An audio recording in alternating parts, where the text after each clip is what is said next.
दोस्तों कहते हैं कि हमारे देश में सिर्फ 2 ही ऐसी कंपनियां हैं जो पैदा होने से लेकर मरने तक हमारे साथ रहेंगी। एक है बाटा और दूसरा टाटा। वही टाटा जिसकी गाड़ियों में हम ट्रेवल करते हैं, जिसके कपड़े पहनकर हम खुद को ब्रांडेड फील कराते हैं, जिसके नमक के बगैर खाना हमारे गले से नीचे नहीं उतरता और जिसकी चाय से हमारे दिन की शुरुआत होती है। और इस टाटा कंपनी को आसमान की बुलंदियों पर पहुंचाने में अगर किसी का सबसे बड़ा कंट्रीब्यूशन है तो वो है रतन टाटा जी का, जो आज किसी पहचान के मोहताज नहीं है। एक ऐसे इंसान जिन्होंने हमेशा खुद से पहले अपने देश और यहाँ के लोगों के बारे में सोचा, जिनके लिए पैसों से ज्यादा इम्पोर्टेंट वैल्यूज और कमिटमेंट रहे हैं और जिनकी पूरी जिंदगी ड्रीम्स, चैलेंजेस और सक्सेस से भरी रही है। वो सिर्फ एक सक्सेसफुल बिजनेसमैन ही नहीं बल्कि एक अद्भुत लीडर, सबसे बड़े दानवीर और लाखों लोगों के लिए उम्मीद की किरण भी हैं। अब 26/11 इंसिडेंट का वो दिन तो आपको याद ही होगा जब मुंबई के ताज पैलेस होटल में आतंकवादियों ने कई सारे निर्दोष लोगों को मार दिया था। उस समय रतन टाटा जी ताज होटल्स ग्रुप की कंपनी इंडियन होटल्स के चेयरमैन हुआ करते थे। इस दर्दनाक घटना की खबर लगते ही रतन टाटा तुरंत होटल पहुंच जाते हैं और जान पर खतरा होने के बावजूद खुद ही पूरे रेस्क्यू ऑपरेशन को लीड करते हैं। इनफैक्ट इस आतंकी घटना में घायल होने वाले सभी एम्प्लॉइज को रतन टाटा जी ने पूरी तरह से ठीक होने तक फुल सैलरी दी थी। साथ ही जो एम्प्लॉइज इस हमले में मारे गए थे उनके बच्चों की पढ़ाई का पूरा खर्चा उठाने की जिम्मेदारी भी रतन टाटा जी ने खुद अपने कंधों पर ले ली थी। साल 2017 में उन्होंने कैंसर पेशेंट्स के लिए 1000 करोड़ रुपए का दान किया था। और कोविड के टाइम भी जब पूरा देश फाइनेंशियल क्राइसिस से गुजर रहा था, तब भी रतन टाटा जी ने लोगों की मदद करने के लिए पीएम केयर फंड में 1500 करोड़ रुपए डोनेट किए थे। रतन टाटा जी का जीवन ऐसे ही अनेक परोपकारी कामों से भरा हुआ है, जिसकी वजह से उन्हें साल 2000 में पद्म भूषण और साल 2009 में पद्म विभूषण से भी सम्मानित किया जा चुका है। आज भले ही रतन टाटा जी 86 साल के हो चुके हैं, लेकिन उम्र के इस पड़ाव में भी वे काफी ज्यादा एक्टिव नजर आते हैं और शायद यही वजह है कि आज भी वो भारतीय युवाओं के लिए रोल मॉडल बने हुए हैं। तो चलिए दोस्तों, आज हम बात करते हैं रतन टाटा जी की जिंदगी के उन किस्सों और लाइफ लेसन्स के बारे में जिसने न सिर्फ उन्हें सक्सेसफुल बनाया, बल्कि अगर आप भी इन लाइफ लेसन्स को फॉलो करते हैं तो फिर सफलता आपके भी कदम चूमेगी। Lesson number 1, accept the challenges. दोस्तों कहते हैं कि जीवन में उतार चढ़ाव हमें चलते रहने के लिए बहुत जरूरी है, क्योंकि ईसीजी में एक सीधी लाइन का मतलब होता है कि हम जिंदा ही नहीं हैं। साल 1991 का वो समय था जब रतन टाटा जी को टाटा सन्स का चेयरमैन बनाया गया था और इसके कुछ साल के बाद 1998 में टाटा मोटर्स के द्वारा ही देश की पहली पैसेंजर कार टाटा इंडिका को लॉन्च किया गया था। ये कार रतन टाटा जी का ड्रीम प्रोजेक्ट कही जाती थी, जिस पर उन्होंने जी तोड़ मेहनत की थी। पर अफसोस ये कार मार्केट में कुछ खास कमाल नहीं कर पाई और ये बुरी तरह से फेल साबित हुई, जिसकी वजह से टाटा मोटर्स को काफी लॉस उठाना पड़ा था। अब कंपनी को लॉस में जाता हुआ देख टाटा के फाइनेंशियल एडवाइजर्स और कुछ शेयर होल्डर्स रतन टाटा जी को अपनी कार प्रोडक्शन यूनिट बेचने की एडवाइस देते हैं। अब रतन टाटा जी को मजबूरन ये फैसला मानना पड़ता है और वो इस डील को लेकर उस टाइम की सबसे बड़ी कार कंपनी फोर्ड के पास पहुंचते हैं। अब दोस्तों, फोर्ड ने उनकी डील में इंटरेस्ट तो दिखाया था, पर उस टाइम के फोर्ड के सीईओ बिल फोर्ड ने जाने अनजाने में रतन टाटा की इंसल्ट भी कर दी थी। बिल फोर्ड ने रतन टाटा जी से कहा कि जब आपको पैसेंजर कार के बिजनेस का नॉलेज ही नहीं है तो आपको इसे शुरू करना ही नहीं चाहिए था। चलिए कोई बात नहीं, हम आपका ये बिजनेस खरीद कर आप पर एहसान कर रहे हैं। अब रतन टाटा जी को बिल फोर्ड की ये बात बिल्कुल भी पसंद नहीं आई और वो बिल फोर्ड को बिना कोई सवाल का जवाब दिए डील कैंसिल करके इंडिया वापस लौट गए। अब दोस्तों, अगर कोई और होता तो शायद बिल फोर्ड से बहस में उलझकर अपने आप को सही प्रूव करने की ट्राई करता, पर रतन टाटा जी ने बिल फोर्ड द्वारा की गई इंसल्ट को मोटिवेशन के रूप में यूज किया और टाटा इंडिका की कमियों को दूर करने में लग गए। कुछ समय के बाद ही उन्होंने मार्केट में इंडिका के न्यू वर्जन को लॉन्च किया, जिसका नाम था इंडिका V2। और शायद मुझे यहाँ बताने की जरूरत भी नहीं है कि टाटा इंडिका वर्जन 2 कितनी बड़ी हिट साबित हुई थी। अपनी पहले सक्सेस के बाद रतन टाटा जी लगातार टाटा मोटर्स को ग्रो करते रहे और अगले कुछ ही सालों में इसे दुनिया की टॉप कंपनीज के बीच लाकर खड़ा कर दिया। एक तरफ जहां टाटा सफलता के झंडे गाड़ते हुए आगे बढ़ रही थी, वहीं दूसरी तरफ साल 2008 आते आते फोर्ड कंपनी की हालत खराब हो गई और कंपनी दिवालिया होने के कगार पर आ खड़ी हुई। ऐसे में फोर्ड ने अपने 2 कार ब्रांड्स जैगुआर और लैंड रोवर को बेचने का डिसीजन लिया। और दोस्तों जैसे ही रतन टाटा जी को इस बात की खबर लगी, उन्होंने तुरंत ही फोर्ड से इन दोनों कार कंपनीज को खरीदने का फैसला कर लिया। रतन टाटा जी का ये फैसला काफी सरप्राइजिंग था, क्योंकि उस टाइम पूरी दुनिया मंदी की चपेट में थी और ऑटोमोबाइल इंडस्ट्री तो पूरी तरह से डूबने के कगार पर खड़ी थी। ऐसे में सबको लगने लगा कि बिल फोर्ड से बदला लेने के चक्कर में रतन टाटा जी ने एक गलत कदम उठा लिया है। लेकिन रतन टाटा जी ने तो ये फैसला एक लॉन्ग टर्म प्लान को सोच कर लिया था। एक्चुअली उस टाइम रतन टाटा जी लग्जरी कार्स के बिजनेस में भी एंट्री करने की सोच रहे थे और इस सिलसिले में जगुआर और लैंड रोवर जैसे आइकॉनिक लग्जरी ब्रांड्स को खरीदना उनके लिए एक तीर दो निशाने जैसा था। और इसीलिए जून 2008 में रतन टाटा जी ने फोर्ड से जगुआर और लैंड रोवर को $2.3 बिलियन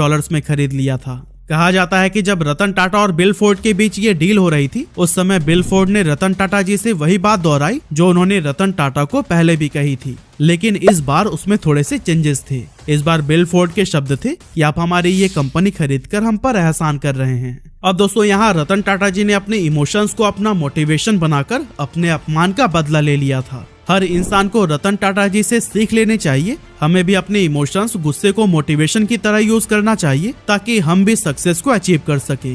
रतन टाटा जी ने अपनी लाइफ में हमेशा से ही चैलेंजेस को एक्सेप्ट किया है और शांत रहकर मजबूती से उसका सामना किया है, क्योंकि किसी महान शख्स ने ही कहा है कि your success is the best revenge.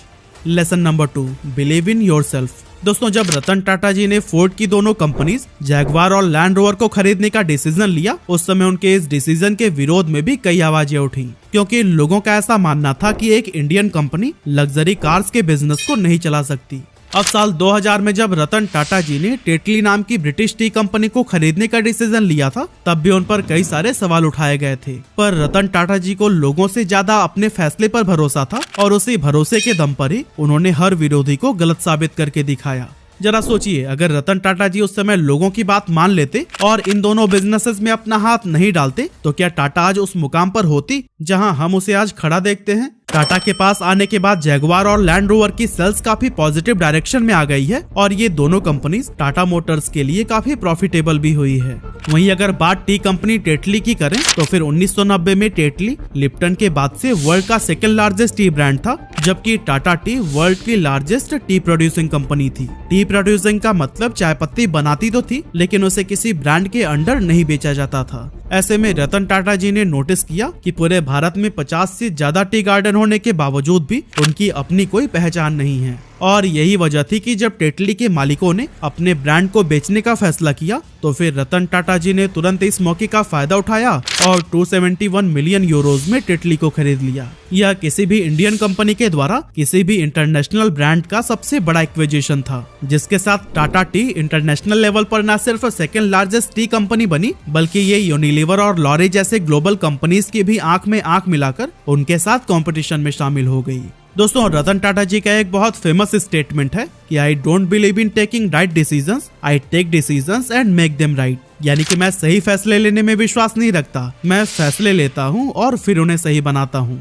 अपने फैसले पर अडिग रहना और उसे सही साबित करने के लिए मेहनत के इंतहा से गुजर जाना ही रतन टाटा जी की सक्सेस का सीक्रेट रहा है। Lesson number 3, trust, values and commitment are more important than money. दोस्तों टाटा ग्रुप की स्थापना करने वाले जमशेदजी टाटा ने जिस तरह लोगों के बीच इस कंपनी के ट्रस्ट को बनाए रखा था, रतन टाटा जी ने भी उस लेगेसी को बखूबी बरकरार रखा है। रतन टाटा जी के लिए कंपनी की वैल्यूज और उसका कमिटमेंट हमेशा ही पैसों से ज्यादा इम्पोर्टेंट रहा है और यही चीज हमें साल 2016 में भी देखने को मिली, जब रतन टाटा जी ने साइरस मिस्त्री को टाटा सन्स के चेयरमैन के पद से हटा दिया था। हैरानी की बात तो ये थी कि ये वही साइरस मिस्त्री थे जिन्हें रतन टाटा जी ने खुद चेयरमैन बनाया था। साल 2012 में जब रतन टाटा ने टाटा सन्स के चेयरमैन की पोस्ट से रिटायरमेंट ली, तब उन्होंने साइरस मिस्त्री को बोर्ड का चेयरमैन बना दिया था। लेकिन चेयरमैन बनने के बाद साइरस टाटा के वैल्यूज और कमिटमेंट से ज्यादा प्रॉफिट पर फोकस करने लगे। अब शुरुआत में तो रतन टाटा जी ने साइरस की 1-2 गलतियों को माफ किया, लेकिन जब यह गलती साइरस की लाइफ का पार्ट बन गई, तब रतन टाटा जी ने उनको कंपनी से बाहर का रास्ता दिखा दिया। अगर साइरस की सबसे बड़ी गलती की बात करें, तो साल 2009 में एक जापानीज कंपनी एनटीटी डोकोमो ने टाटा टेली सर्विसेज के 26.5% शेयर 13,500 करोड़ रुपए में खरीदे थे। उस समय टाटा ग्रुप ने एनटीटी डोकोमो से ये वादा किया था कि वो जब चाहे तब इन शेयर्स को बेच सकते हैं और अगर कोई बायर नहीं मिला तो फिर टाटा खुद उनके शेयर को खरीद लेगा और बदले में उन्हें उनके शेयर का मिनिमम 50% वैल्यू लौटा देगा। अब इस डील के कुछ सालों के बाद साइरस मिस्त्री को रतन टाटा टाटा सन्स का चेयरमैन बना देते हैं। हालांकि उस समय टेलीकॉम सेक्टर मंदी के दौर में था और टाटा डोकोमो भी लॉस में चल रहा था। समय के साथ लगातार बढ़ता हुआ लॉस को देखकर साल 2014 में एनटीटी डोकोमो ने यहां से एग्जिट करने का मन बना लिया था और फिर एग्रीमेंट के अकॉर्डिंग उसने टाटा से उनके शेयर्स को वापस खरीदने की रिक्वेस्ट की। अब डील के अनुसार टाटा ग्रुप को एनटीटी डोकोमो के शेयर्स वापस लेने थे, पर इससे टाटा कंपनी को बहुत बड़ा लॉस हो रहा था, जिसे देखते हुए साइरस मिस्त्री पैसे वापस देने से इनकार कर देते हैं। अब डोकोमो को इस बात से काफी झटका लगता है, क्योंकि उन्होंने तो टाटा पर भरोसा करके उनके साथ इस डील को साइन किया था।